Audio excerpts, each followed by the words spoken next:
Honourable chief minister గౌరవనీయులు చంద్రబాబు నాయుడు గారు మాట్లాడతారు.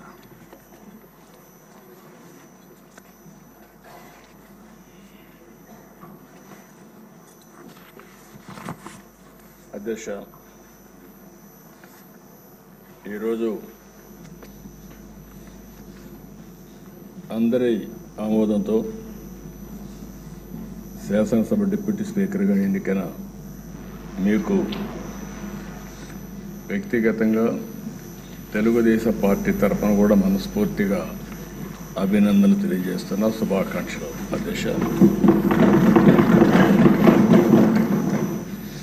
సినిమా రంగంలో ఇక్కడే మా మిత్రుడు పవన్ కళ్యాణ్ గారు ఉన్నారు.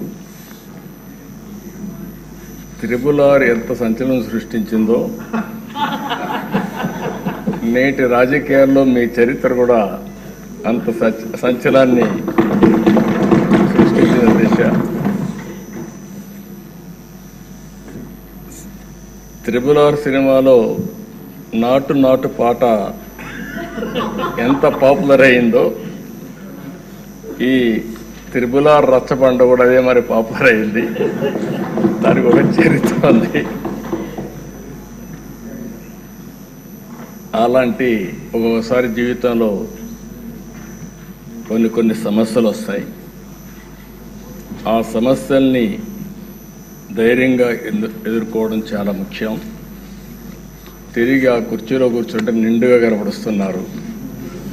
అందరూ కూడా ఆఫ్గా కొత్త కనపడుస్తారు, కానీ మీరైతే ఆ కుర్చీకి ఒక నిండుత్వాన్ని ఇచ్చారు.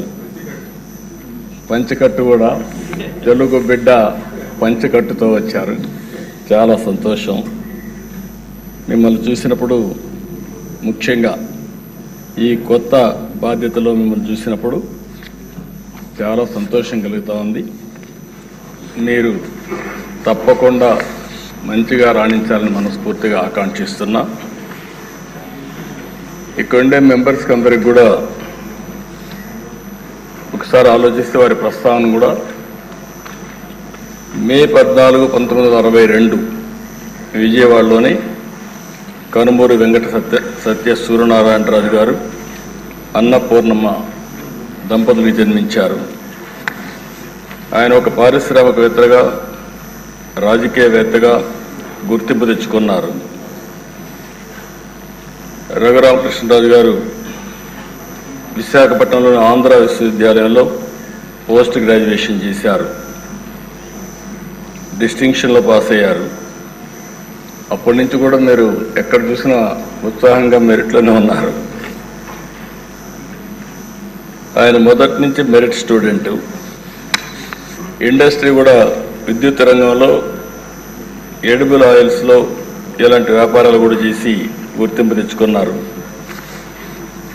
వాళ్ళ కుటుంబానికి కూడా రాజకీయ నేపథ్యం ఉంది. శిరీష్ రాజు గారు, వీళ్ళ తాతగారు,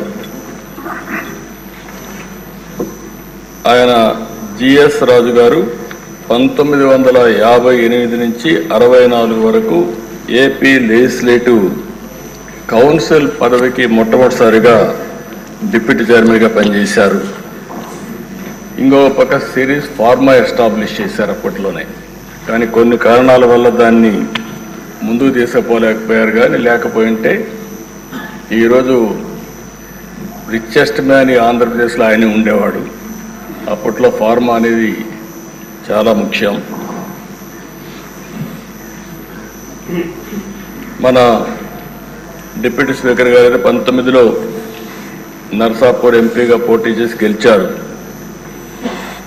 అయితే వీరి ఆలోచన, వీరి వ్యక్తిత్వం మామూలుగా ఉండేవాళ్ళకి అడ్జస్ట్ కాలేరు. ఏదున్నా సరే ఫ్రాంక్గా మాట్లాడతాడు. మనసులో కల్మషం ఉండదు. ముందు వెనుక చూడకుండా మాట్లాడుతూ ఉంటారు. ఎందుకంటే ఓసారి ఫ్రాంక్గా ఉండేటప్పుడు కొన్ని సమస్యలు కూడా వస్తాయి. అయితే నేను చాలా రోజుల నుంచి వాటిని దగ్గరగా చూస్తున్నా. ఎక్కడన్నా తప్పులున్నప్పుడు కానీ ఎక్కడన్నా ఇది ఉన్నప్పుడు కానీ చెప్పాలనుకున్నప్పుడు కానీ కొండ బద్దలు కొట్టి చెప్పడం వారి మనస్తత్వమే కొన్ని ఇబ్బందులకు గురి చేస్తుంది. అలాంటి ఇబ్బందుల్లోనే వారు ఎంత టార్చర్ అనుభవించారో ఒక ఉదాహరణ మాత్రం. ఆయన మీరు చూస్తే పోయిన గవర్నమెంట్ ఎప్పుడైనా సరే ప్రభుత్వాలు ఒక సంస్కరణ చేయడం, ఒక అభివృద్ధి చేయడం, లేకపోతే సంక్షేమ కార్యక్రమాలు చేయడం వల్ల ఎక్కడికక్కడ ఒక పాపులారిటీ వస్తుంది. కానీ పోయిన ప్రభుత్వం ఒక టెర్రరిజం, గవర్నమెంటే ఒక టెర్రరిజాన్ని స్పాన్సర్ చేయడం అనేది చాలా ఎక్కడ జరగదు. ఏ కొద్ది ఉదాహరణలు మాత్రం మనకు ఉంటాయి.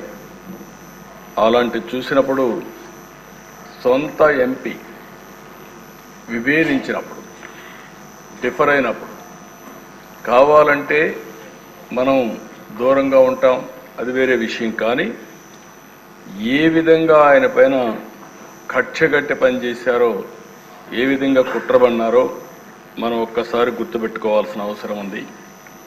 ముందు బెదిరించారు, భయపెట్టాలని చూశారు, కానీ ఏమాత్రం తగ్గలేదు. ఈయన నమ్ముకున్న సిద్ధాంతం ప్రకారం ముందుకు పోయి మాట్లాడే పరిస్థితికి వచ్చారు. అయితే మనం అందరం కూడా చూస్తే అలాంటి సందర్భంలో ఏకపక్షంగా తన సొంత ఎంపీ మీద రాజద్రోహం కేసు నమోదు చేసి, లేని కేసును నమోదు చేసి, ఆయన ఏమి కుట్రలు చేయలేదు, రాజద్రోహం చేయలేదు, లేకపోతే ఏదో పెద్ద ఇచ్చేసిన సందర్భం లేవు. మనందరూ కూడా తెలుసు. రాజద్రోహం కేసు